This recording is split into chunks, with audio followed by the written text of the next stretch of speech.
नमस्ते मित्रों, कथा निधि चैनल पर आपका बहुत बहुत स्वागत है। हमारी आज की कहानी एक बड़ी ही भावनात्मक कहानी है।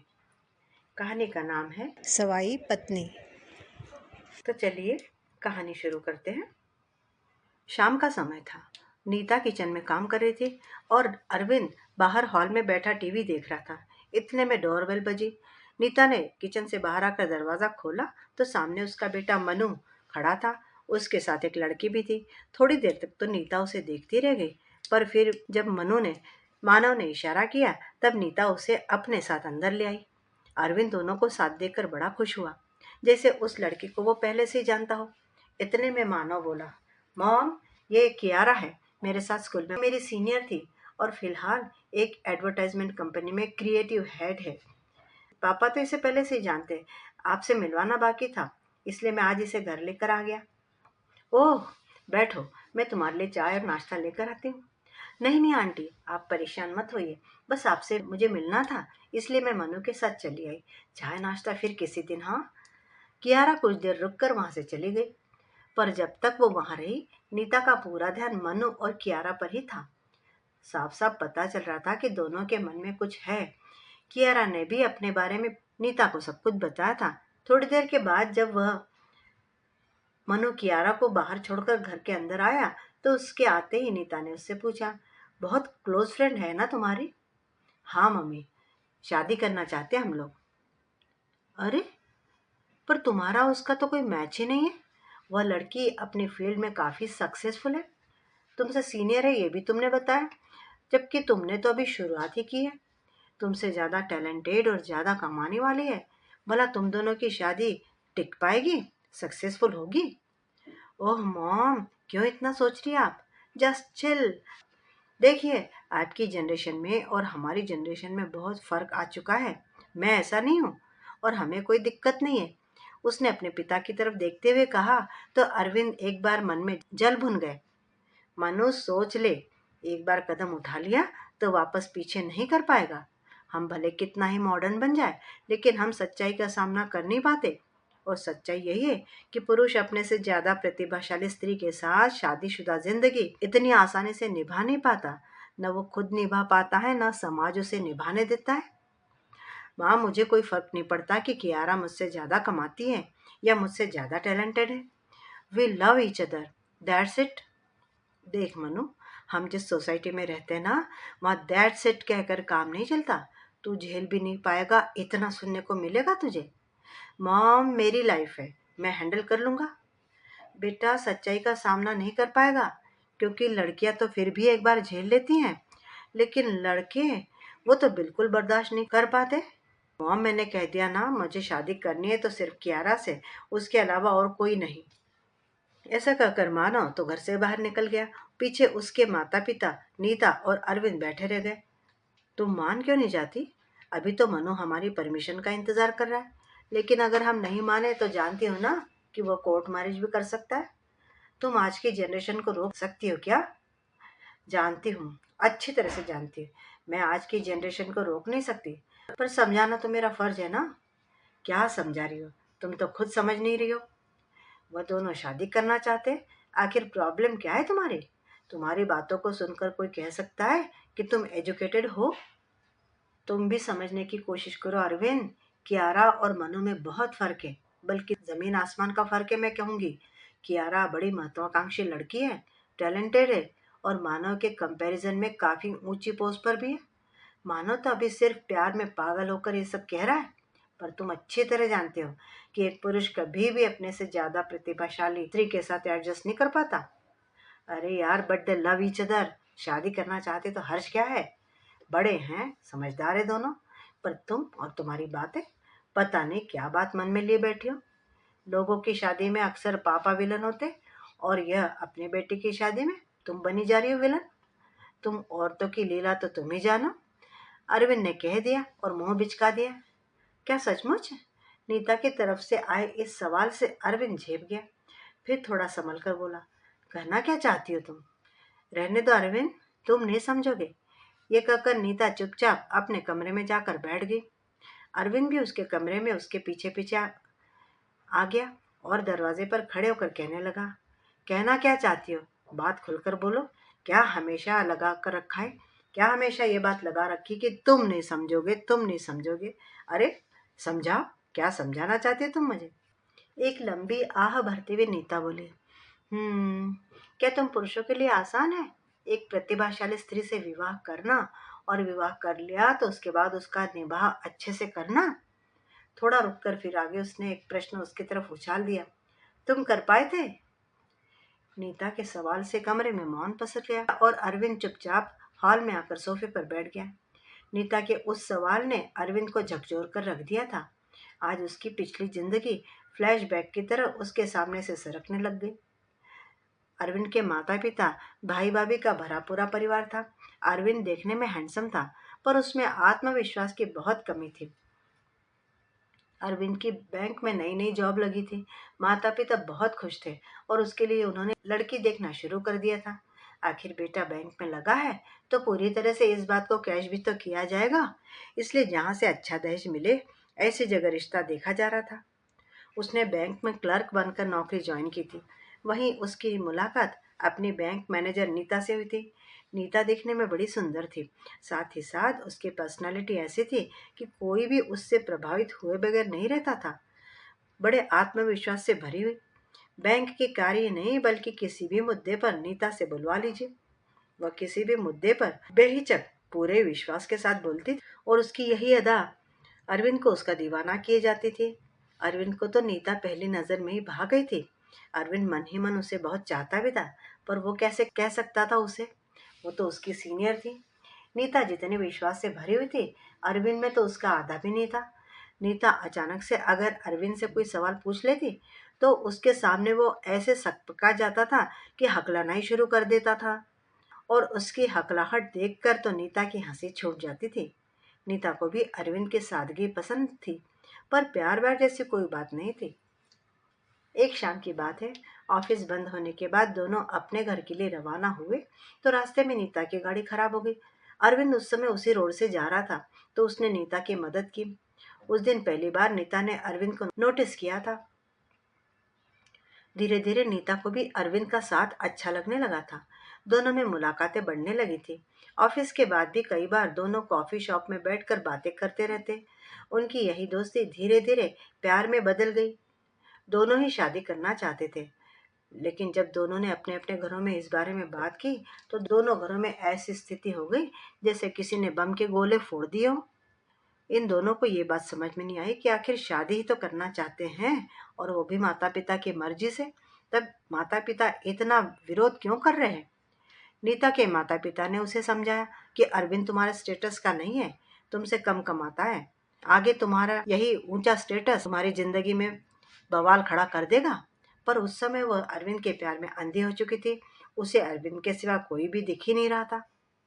दूसरी तरफ अरविंद के माता पिता भी इस रिश्ते को लेकर खुश नहीं थे। उन्होंने भी अरविंद को समझाना चाहा कि बेटा, तुमसे ऊंचे ओहदे पर बैठी हुई है वो लड़की, कमाती भी ज्यादा है, आगे तुम्हारे रिश्तों में यही बात खटास भर देगी। लेकिन अरविंद नहीं मान रहा था। बाद में जब किसी पारिवारिक मित्र ने समझाया माता पिता को कि नीता अरविंद से ज्यादा ऊंचे ओहदे पर तो है, ये बात तो सही है, और ज्यादा भी कमाती, ये भी तो बात सही है। इस बात को तो सोचो, पैसा कितना आएगा घर में। ये बात सुनकर पैसे के लालच से ही सही, अरविंद के माता पिता अपने बेटे के सामने झुककर उसकी शादी करवाने को तैयार हो गए थे। पर उनकी यह भी शर्त थी कि नीता को घर भी संभालना पड़ेगा और साथ ही साथ रीति रिवाज भी मानने पड़ेंगे। आखिर काफी सारे हंगामे और मान मनुहार के बाद दोनों की शादी हो ही गई। चलते फिरते लोगों ने ताने भी बहुत मारे, पर फिर भी दोनों अपने रास्ते से ना डिगे।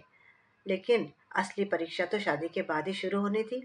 अगर किसी घर में कुछ अच्छा हो रहा है, सब कुछ सही चल रहा है, तो भड़काने वाले कम होते क्या? बस वही सब इन दोनों के साथ भी होने लगा। नीता ने शादी के बाद भी नौकरी करना जारी रखी थी। आते जाते लोग जेठानी के दिमाग में यह भरने लगे कि भाई, तू तो देवरानी की नौकरानी बनकर रहेगी। वो तो सुबह सुबह उठकर अपने समय से तैयार होकर ऑफिस चली जाती है और सारा काम तुझे संभालना पड़ता है। इसका नतीजा ये हुआ कि महज 2 महीने में ही घर में 2 चूल्हे हो गए, जिसका जिम्मेदार भी नीता को ठहरा दिया गया। पहले जहाँ जेठानी के साथ मिलकर नीता घर का काम कर लेती थी, वही अब पूरा काम नीता की जिम्मेदारी हो गया। नीता सुबह उठकर घर का सारा काम करके ऑफिस जाती। वापस आने पर फिर कोल्लू के बैल की तरह दोबारा घर के काम में लग जाती। उसे घर आने के बाद पीठ सीधी करने का भी समय न मिलता, लेकिन फिर भी सास ससुर खुश न होते। हाँ, महीने की शुरुआत में पगार लेने को तैयार जरूर रहते। काम तो कोई करता नहीं, पर नीता को ही दो बातें और सुना दी जाती। अरविंद अगर नीता की मदद करना चाहता तो उसे जोरू का गुलाम जैसे शब्दों से नवाजा जाता। छोटे मोटे तीज त्योहारों पर नीता से छुट्टी करने के लिए कहा जाता, और अगर वह मना कर दे तो घर में लड़ाई झगड़े हो जाते। जब देखो तीज त्योहार पर लड़ाई झगड़े करवा देती है। ऐसे संस्कार लेकर आई है ये अपने मायके से। पता नहीं ऐसी नौकरी पेशा औरतें शादी करती क्यों है। जब नौकरी करनी थी तो शादी नहीं करनी चाहिए थी। अब तीज त्योहार तो मनाने ही पड़ेंगे ना। अब तो अरविंद के दोस्तों ने भी ताने मारने शुरू कर दिए थे। अरे भाभी जी, तेरी कहाँ सुनती होगी। ऑफिस में भी तेरी बॉस, घर में भी तेरी बॉस। तेरे तो मजे यार। भाभी कमा कर खिला रही है, तुझे क्या। लोग तो मजाक मजाक में कह जाते, लेकिन ऐसी सारी बातें सीधे अरविंद के दिल पर तीर की तरह जा लगती। बाहर तो बाहर, घर वाले भी कोई कम थे क्या। जब भी घर में कोई बात होती तो ताने अरविंद को जरूर सुनने को मिलते। अरे बॉस होगी तेरी, तू सुन उसकी, हम क्यों सुनेंगे। अब तो कोई ना कोई बात पर नीता और अरविंद के बीच में झगड़े शुरू हो जाते।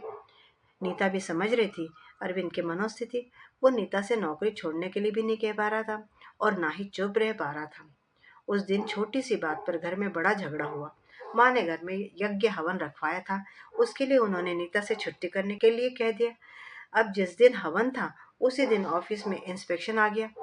नीता मैनेजर थी, इसलिए जाहिर सी बात थी नीता का ऑफिस में होना जरूरी था। इसलिए नीता का छुट्टी लेना संभव नहीं था। बस इसी बात का बतंगड़ बनाकर माँ ने झगड़ा शुरू कर दिया। बात बहुत बढ़ गई। जब पुरुष अपने अहंकार को नहीं जीत पाता तो वो औरत को दबाना शुरू कर देता है।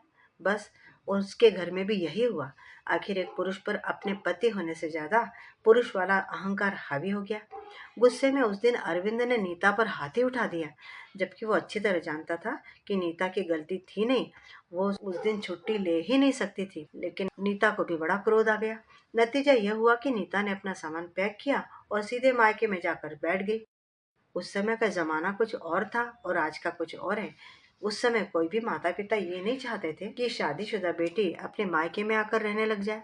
माता पिता ने उसे ही समझाने की बहुत कोशिश की। उन्होंने ये सोचा ही नहीं, पूछा ही नहीं कि नीता की कोई गलती थी या नहीं। पिता बिना वजह ही उस पर गुस्सा हो रहे थे। नीता, पहले ही कहा था कि इस रिश्ते का कोई अस्तित्व नहीं रहेगा, पर इसी को तो समझ में नहीं आई थी। तब तो आंखों पर प्यार का पर्दा पड़ा हुआ था। बस अब सब कुछ छोड़ छाड़ कर आ बैठी। समाज में कोई इज्जत है कि नहीं हमारी। अजी, आप शांत हो जाइए, कुछ दिन शांति से बैठिए ना। जब इसका गुस्सा ठंडा हो जाएगा तो अपने आप ही चली जाएगी अपने ससुराल। माँ ने पिताजी को चुप कराते हुए कहा। अरे, इसकी छोटी बहन बैठी है घर में, अभी उसकी शादी की बात चल रही है। क्या जवाब देंगे लड़के वालों को कि बड़ी बहन क्यों आकर बैठी है मायके। अरे, कह देंगे कि कुछ दिन मायके मिलने के लिए आई है सबसे। आप थोड़ा शांति तो रखिए। आखिर कुछ दिन तो शादीशुदा बेटियां मायके में आकर रह सकती है ना। तुम तो कुछ समझती नहीं हो, पर खबरदार, बाहर ये बात फैलनी नहीं चाहिए। उधर अरविंद के यहाँ भी ऐसा ही कुछ हाल था। अरविंद अच्छे से जानता था कि नीता गलत तो थी नहीं, बल्कि गलती तो उसके माता पिता की थी, और सबसे बड़ी गलती अरविंद से हुई थी जो उसने उस पर हाथ उठा दिया था। लेकिन उसका दंभ उसे नीता के सामने झुकने से रोक रहा था। वो पति क्या जो अपनी पत्नी के सामने झुक जाए। बस उसके दोस्तों की यही बात उसके दिल में चोट करती थी और उसे नीता से बढ़कर बात करने से रोक रही थी। लेकिन कुछ दिन बाद पता चला कि नीता माँ बनने वाली। अब तो नीता को हर कोई ही समझाने लगा था, बच्चे की दुहाई देने लगा था। अरविंद भी यही चाहता था कि नीता वापस आ जाए, पर उससे बोले तो किस मुंह से बोले। एक दो बार माँ पिता से बोला तो दोनों उसे ही सुनाने लगे। हमने तो निकाला नहीं था ना उसे, अपनी मर्जी से गई थी तो अपनी मर्जी से आ जाएगी। कोई जरूरत नहीं उसे लेने के लिए जाने की। अगर तू आज झुक गया तो कल को तेरे सिर पर चढ़कर नाचेगी वो। आखिर समाज, रिश्तेदारों और दोस्तों का जब बहुत ज्यादा दबाव बढ़ गया तो आखिरकार नीता के माता पिता खुद ही उसकी मर्जी के विरुद्ध ही उसको जबरदस्ती लेकर छोड़ने उसके ससुराल पहुंच गए। जिस तरह से सास ससुर जेठ जेठानी नीता को देखकर मुस्कुरा रहे थे, नीता के स्वाभिमान के तो टुकड़े टुकड़े हो गए। रूठी रानी को कौन मनाए, अपने आप ही चलकर वापस आ गई। सास ने तंज कसा, औरत कितनी हवा में क्यों न उड़ ले, रहना उसे जमीन पर ही है। अच्छे से जानते हैं ऐसी औरतों के पंख कुतरना हम भी। ससुर ने भी अपनी तरफ से ऐसे विष भरे बाण छोड़ दिए। नीता, वो तो बेचारी अपने स्वाभिमान की अर्थी उठाए ही इस घर में रहने को मजबूर हो गई, क्योंकि कोई भी उसका साथ नहीं दे रहा था। न तो माता पिता समझ रहे थे और न ही पति। अरविंद से तो इतना भी न हुआ कि वो कम से कम अपनी पति से अपनी गलती के लिए माफी मांग ले। इन सब बातों का परिणाम इतना हो गया था कि अब नीता पर ताने दो गुने प्रहार से किए जाने लगे। समाज की नजरों में नीता वैसे भी कुसंस्कारी लड़की थी, जो बहू बनकर अपने पति के खिलाफ उसके घर को छोड़कर मायके चली गई थी। गर्भावस्था के वो महीने नीता पर बहुत भारी पड़े थे। घर का काम, ऊपर से जॉब, दोनों को संभालना नीता के लिए सर्कस में तार पे चलने वाली कसरत के समान चल रहा था। ऊपर से गर्भावस्था की अपनी अलग समस्याएं भी थी। ढंग से खान पान न होना और जरूरत से ज्यादा काम और प्रेशर के कारण नीता की तबीयत बिगड़ने लगी थी। वो पहले से ज्यादा कमजोर हो गई थी, लेकिन किसी को कुछ लेना देना नहीं था। हालांकि अरविंद अपनी तरफ से उसके लिए खाने पीने का सामान मुहैया करा देता था। अब नीता के मन में न तो पहले जैसा उसके लिए प्यार रह गया था और न ही उसके लिए सम्मान।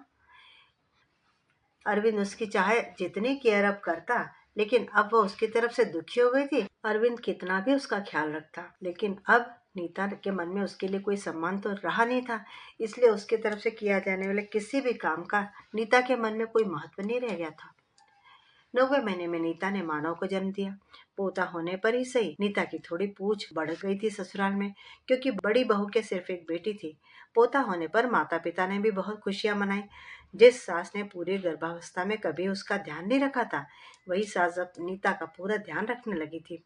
आगे से आगे नीता के खान पान का भी पूरा ध्यान रखती थी। मानव के 3 महीने के होते ही नीता ने दोबारा नौकरी ज्वाइन करनी चाहिए, तो इस बात का भी बखेड़ा हो गया। लो, बच्चे को छोड़कर नौकरी पर जाने को तैयार हो गई। तुम आजकल की लड़कियों में ममता, माया, मोह नाम की कोई चीज है या नहीं? अरे बच्चे क्या हमारे भरोसे जने हैं? बच्चे का ध्यान कौन रखेगा? छोड़ो ये नौकरी वोकरी के ढकोसले, घर में बैठो और घर बैठकर अपने बच्चे और घर को संभालो। अरे अरविंद, तू क्यों नहीं समझा रहा अपनी पत्नी को? ऐसे क्या पत्नी की कमाई का लालच आ गया है तुझे? जरा अपने बच्चे पर भी ध्यान नहीं दे पा रहा तू? उसकी तो सोच। मानव के होने के बाद अरविंद को भी बहाना मिल गया और उसने साफ साफ शब्दों में नीता से कह दिया, नीता, क्यों जिद कर रही हो? मनु की परवरिश के लिए जॉब छोड़ दो। पहले बच्चा जरूरी है कि उसके ऊपर है नौकरी तुम्हारी। दो टूक बात कह के अरविंद वहां से हट गया। उसने तो एक बार भी नीता से ये पूछना ठीक नहीं समझा कि आखिर नीता खुद क्या चाहती है। आखिर नीता इस शादी को तोड़ना तो नहीं चाहती थी, क्योंकि उसे अच्छे से बात समझ में आ गई थी कि इस समाज में एक औरत के लिए उसके ससुराल में अपने पति के साथ रहना बहुत मायने रखता था। पर जॉब के लिए भी तो उसने कितनी मेहनत की थी, इस बात का ख्याल आते ही उसे उसका मन दुखी हो गया। लेकिन सच है, जब पति साथ नहीं देता तो औरत दोराहे पर खड़ी हो जाती है। नीता के साथ भी यही हो रहा था। उसका साथ कहीं से भी कोई नहीं दे रहा था। पति जब साथ नहीं दे रहा था तो आखिर वो करे क्या? उसे कुछ समझ में नहीं आ रहा था। आखिर घर के लोगों के हमेशा के ताने और अरविंद की जिद के चलते मजबूरी में उसने नौकरी छोड़ दी। उसे अपनी गृहस्थी बचानी थी, मानव की परवरिश करनी थी और अपने पति के अहंकार को भी बचाए रखना था। इसलिए उसने अपनी नौकरी, अपना करियर सब कुछ छोड़ दिया और पूरी तरह से घर में रहकर एक हाउसवाइफ की जिंदगी बिताने लगी। नीता के इस फैसले से सब लोग खुश थे, सिर्फ नीता को छोड़कर। सबको अपनी अपनी विजय हासिल हो चुकी थी। सबने अपने अपने दम्भ के वजह से, अपनी अपनी जिद की वजह से एक महत्वाकांक्षी स्त्री का करियर उससे छीन लिया था। इसलिए सब बड़े खुश थे। और नीता, वह अपनी हार अपने दिल में समेटे बस अपनी गृहस्थी जैसे जैसे बचाई हुई थी। उसके दिल के टूटने की आवाज तो किसी ने सुनी ही नहीं थी। नौकरी छोड़ने के बाद भी कौन सा कोई उसकी सुनता था? घर के फैसलों में भी कभी कुछ पूछा नहीं जाता था उससे। उसे तो सिर्फ एक काम करने वाले की तरह काम बता दिए जाते थे। सबसे बड़ा बदलाव तो उसने खुद में किया था। अब वह ज्यादा किसी से कुछ कहती ही नहीं थी। अब ना उसकी पहले जैसी उन्मुक्त हंसी थी और ना ही साज श्रृंगार। अब वह बिल्कुल साधारण से रहने लगी थी। किसी ने जो काम कह दिया चुपचाप कर दिया। शायद अब यह गूंगी गुड़िया सबको पसंद आती थी। समय यूं ही चलता रहा। सास ससुर माता पिता सभी स्वर्ग सिधार गए। पर आज जब मानव ने कियारा से शादी की बात की तो अतीत उठकर सामने खड़ा हो गया, जिसमें नीता को अपने अस्तित्व के टुकड़े टुकड़े हुए साफ नजर आ रहे थे। वहीं अरविंद को नजर आ रहा था तो सिर्फ अपना दंभ कि कैसे उसने नीता के अरमानों को महत्वाकांक्षा को कुचल डाला था। नीता की जिन खूबियों को देखकर वह नीता का दीवाना हो गया था, वही सारी खूबियां बाद में नीता की कमियों में बदल गई। उसे वही खूबियां बुरी लगने लग गई थी। आखिर क्यों नहीं बर्दाश्त कर पाया वह अपनी पत्नी के आत्मविश्वास को? क्यों सहन नहीं कर पा रहा था उसकी सच्चाई को? इसलिए कि वह भी इसी समाज का हिस्सा था, सिर्फ इसलिए कि वो एक पुरुष था। और ये सारी बातें तो उससे पहले से मालूम थी कि नीता उससे ज्यादा टैलेंटेड थी, उससे सीनियर थी, उससे ज्यादा कमा रही थी। इसके बावजूद और आज जब उसका बेटा अपने से प्रतिभाशाली स्त्री से विवाह करना चाहता है तो वो अपने बेटे के पक्ष में खड़ा हो गया, जबकि उस समय अपनी पत्नी की प्रतिभा को वो बर्दाश्त नहीं कर पाया था। नीता कुछ गलत तो नहीं कह रही थी। वह तो सिर्फ आईने के सामने अरविंद को खड़ा कर रही थी। वो आईना दिखा रही थी जो कटु सत्य से भरा हुआ था। अब दोबारा उसी तरह की गलती न हो जाए इसलिए वो सजग थी। आईने के सामने अपनी वास्तविकता को देखकर अरविंद क्यों घबरा रहा था? क्यों नजरें उठाकर अपने अवस्था को देख नहीं पा रहा था? क्या उस समय उस पर उसका पुरुषत्व हावी नहीं हुआ था? थोड़ी देर बाद दरवाजा बंद होने की आवाज आई, जिससे अरविंद की तंद्रा टूटी। शायद नीता छत पर से कपड़े लेकर नीचे आ रही थी। बाद उन्हें तह करके अलमारी में रखने लगी। उसके बाद उसने सुबह की सब्जियों की तैयारी करना शुरू कर दिया। नीता की शुरू से ही आदत है, वह सुबह क्या बनेगा वो सब्जियां सुधार कर रख देती थी रात में, ताकि सुबह लेट ना हो।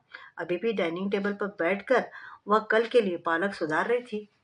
जैसे उसकी नौकरी करते समय आदत थी हर काम ठीक से करना, समय से करना, वो आदत उसकी हमेशा के लिए बनी हुई थी। अरविंद नीता को बड़े गौर से देख रहा था। हाँ, यही तो है वो जिससे मैंने प्रेमी विवाह किया था। इसके लिए तो दब्बू होने के बावजूद मैं अपने माता पिता से भी लड़ गया था। इसका आत्मविश्वास मुझे कितना अच्छा लगता था। इसका उस समय बेबाकी से कुछ भी बोल देना मेरे दिल को भा गया था। और आज आज ये चुप रहती है, मुझसे तक ज्यादा बात नहीं करती। बालों में से भी चांदी चमकने लगी है, हल्की हल्की झुर्रियां भी पड़ने लगी है, आंखों पर चश्मा भी चढ़ चुका है, बेतरतीब तरीके से जूड़ा बांध रखा है। कोई देखकर कह नहीं सकता कि किसी जमाने में यह बैंक में मैनेजर हुआ करती थी। इसने तो मेरे साथ अपनी गृहस्थी बसाई थी बड़े अरमानों के साथ, पर मैं ही इसका साथ न दे पाया। हाँ, यही तो है वो जो मुझसे भी ज्यादा प्रतिभाशाली थी, मुझसे भी एक कदम आगे थी। पर पता नहीं क्यों मैं ही इसका आत्मविश्वास, इसका टैलेंट झेल नहीं पाया। क्यों समाज और परिवार वालों की बातों में आकर मैंने इसके अरमानों का गला घोट दिया, और फिर भी यह चुपचाप समाज के डर से ही सही मेरा साथ आज तक देती आ रही है। अरविंद अपनी जगह से उठा और नीता के पास जाकर डाइनिंग टेबल पर बैठ गया। कुछ चाहिए था आपको? हाँ, माफी चाहिए थी। नीता ने हैरानी से अरविंद के चेहरे की तरफ देखा। उसे लगा कि कहीं फिर से वह व्यंग तो नहीं कस रहा। एक पुरुष कभी अपनी पत्नी से माफी नहीं मांगता, और अगर मांगेगा तो उसकी पत्नी हमेशा उसके सिर चढ़कर नाचेगी। अपने पिताजी की बात भूल गए? नीता ने व्यंग्यात्मक तरीके से कहा। जानता हूँ नीता, मैंने तुम्हें बहुत दुख दिया है। आज मैं अपने सभी गुनाहों की तुमसे माफी मांगता हूँ। अब क्या फायदा? वो वक्त तो चला गया, वो लोग भी चले गए जिनके सामने तुमने मुझे बार बार बेइज्जत किया था। देख लो, मैंने तो खुद को भी बदल दिया है। मैं हूं क्या अब पहले वाली? अब तो मैं पहले वाली नीता भी नहीं रही। फिर अब क्यों माफी? किसे पता चलेगा कि एक पुरुष ने अपनी हार स्वीकार कर ली? पर मैं तो हूं ना नीता, उन गुनाहों का बराबर का हिस्सेदार। मुझे पता है। मैंने तुमसे माफी मांगी है अपने गुनाहों की, तुमसे तुम्हारा अस्तित्व छीनने के लिए, अपने माता पिता के गुनाहों की अपने बेटे को उकसाने के लिए, तुम्हारे माता पिता के गुनाहों की कि वे अपने बेटे का साथ ना दे सके। आज बेटे पर पड़ी तो झट से बदल लिए। कल को कियारे के साथ ऐसा हुआ तो हम हैं ना, संभाल लेंगे। बस तुम मुझे माफ कर दो। क्यों चाहते हो माफी मुझसे? अगर तुम मुझे माफ नहीं कर पाई तो तुम मानव को भी शादी के लिए हानि कर पाओगी। मेरी गलती की सजा मानव क्यों भुगते? काफी देर तक कमरे में मौन पसरा रहा। मौन तोड़ते हुए नीता बोली, माफ करने के अलावा मेरे पास बचा भी क्या है? सब कुछ तो खो चुका है। अब तो समय पलट कर वापस नहीं आ सकता। नहीं नीता, इस बार दिल से मुझे माफ कर दो। जबरदस्ती की माफी नहीं, चाहो तो तुम सजा भी दे दो मुझे। सजा देने की हैसियत तो कभी थी ही नहीं मेरी, सिर्फ सजा सुनने की हैसियत थी मेरी। पर इस बार तुम्हारी हैसियत है सजा सुनाने की, अपने दिल की बात बताने की। दिल की बात? वो क्या होती है?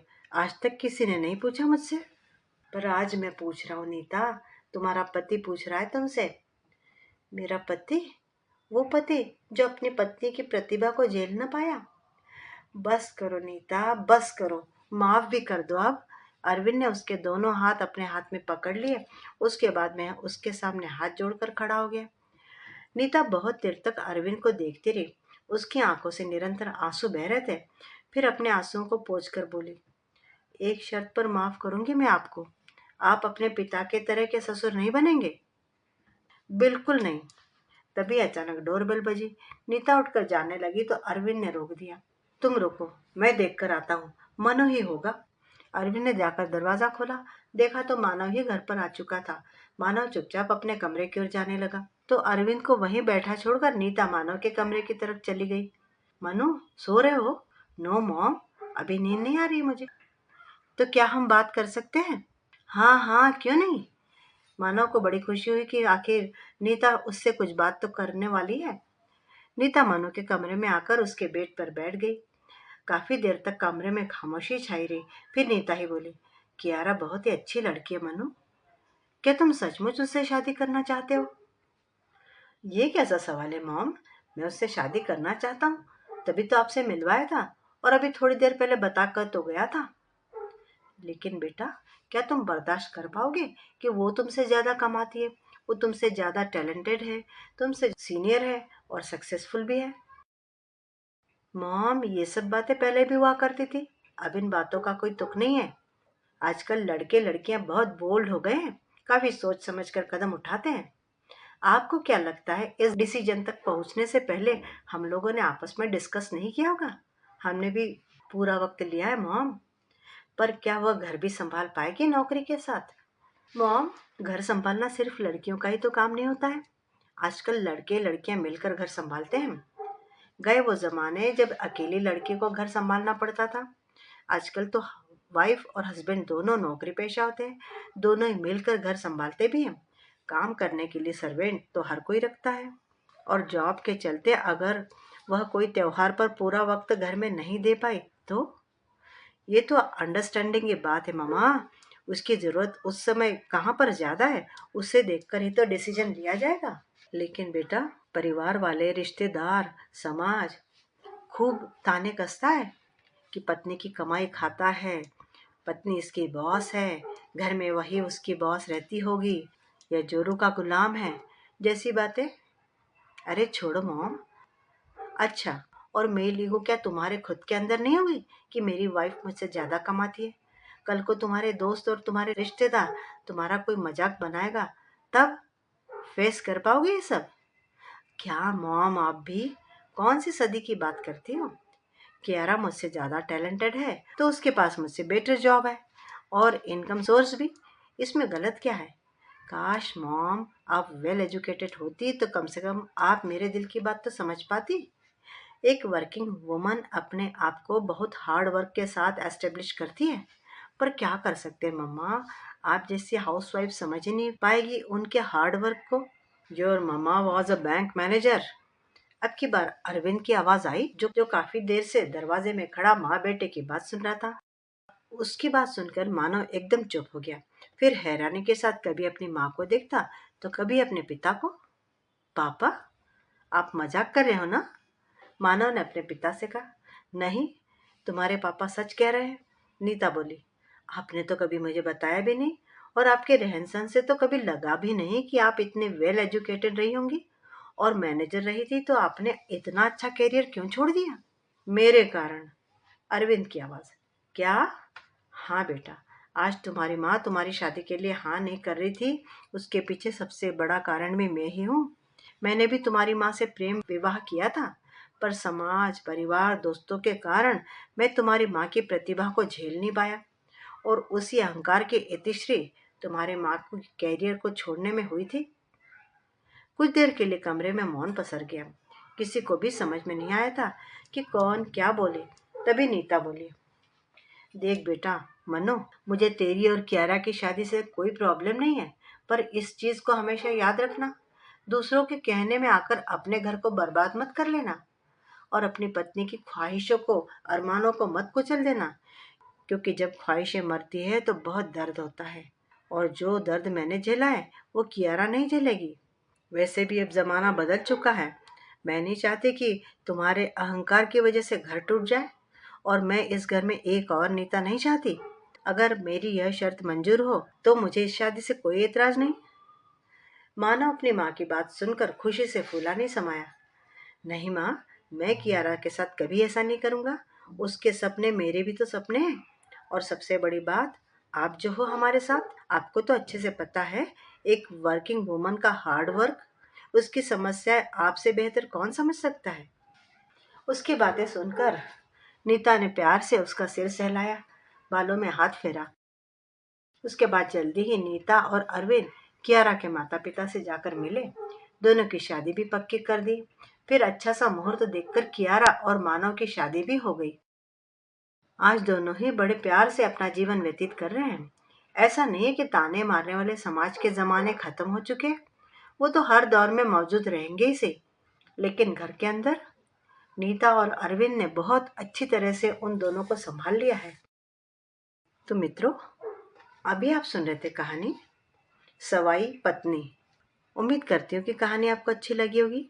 कमेंट बॉक्स में लिखकर बताइएगा ज़रूर कि कहानी कैसी लगी। चैनल पे नए हैं तो चैनल को सब्सक्राइब भी ज़रूर कर लीजिएगा। कहानी सुनने के लिए बहुत बहुत धन्यवाद। आपका दिन शुभ हो।